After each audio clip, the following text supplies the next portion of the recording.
Metre दूर नागेश्वर ज्योतिर्लिंग 12 ज्योतिर्लिंग में से एक ज्योतिर्लिंग नागेश्वर ज्योतिर्लिंग का माना जाता है।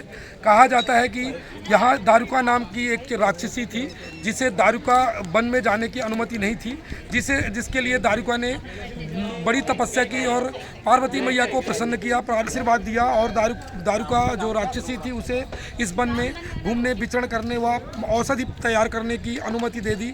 उसके बाद दारुका यहाँ औषधि तैयार करने लगी, किंतु कुछ दिनों बाद सुप्रिय नाम के एक वैश्य यहाँ पर औषधि उत्पन्न करने लगे। अब ऐसी स्थिति में दोनों के बीच में काफ़ी विवाद हो गया और ऐसी स्थिति में सुप्री को दारुका काफ़ी परेशान करने लगी, जिसके कारण सुप्री ने तपस्या की और भोलेनाथ को प्रसन्न किया।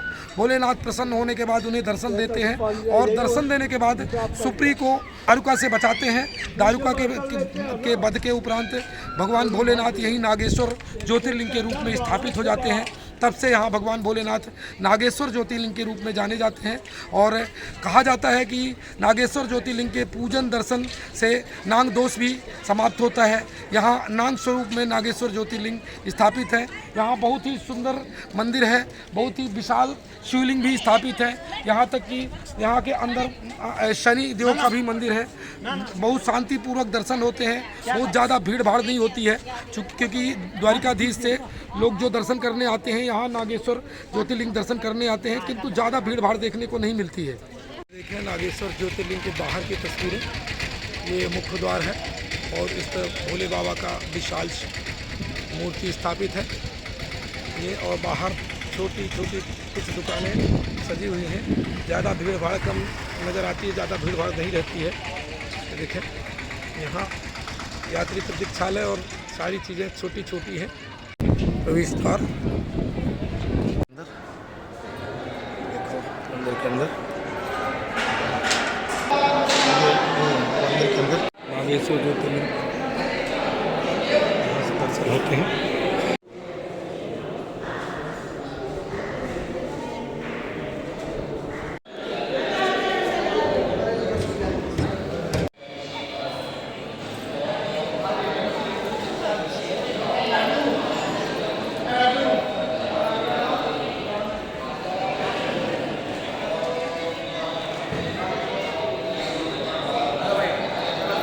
भगवान के सामने स्थापित नंदी महाराज और ये नागेश्वर भगवान की मूर्ति प्रसाद की थाली में वितरित होती हैं। दुर्गा मैया की प्रतिमा।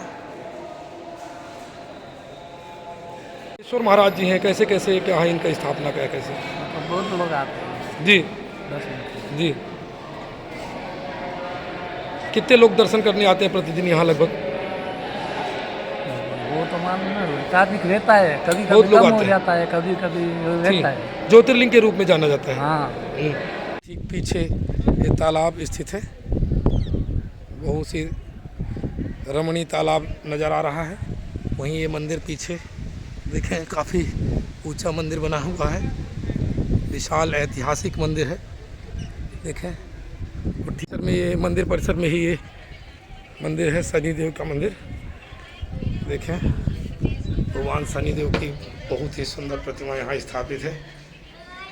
नागेश्वर महादेव के ठीक बाजू में स्थित मंदिर के अंदर ये शनिदेव की मूर्ति स्थापित है।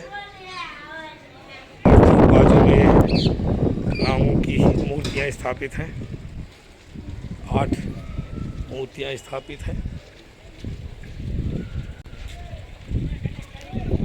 बहुत ही सुंदर मंडप भी इसी मंदिर परिसर में है। देखें बहुत ही सुंदर मंडप और जिसमें हवन कुंड भी बना हुआ है। ये देखें परिसर नागेश्वर महादेव का मंदिर परिसर। मंदिर के ठीक बाजू में विशाल शिव जी की मूर्ति स्थापित है। लगभग 80-100 फुट के आसपास ऊंचाई होगी। ये देखें काफ़ी विशाल मूर्ति निर्मित है। शेषनाग और भगवान अति सुंदर मूर्ति है, कलाकृति की भी देखें बहुत ही सुंदर मूर्ति बनाई है किसी ने।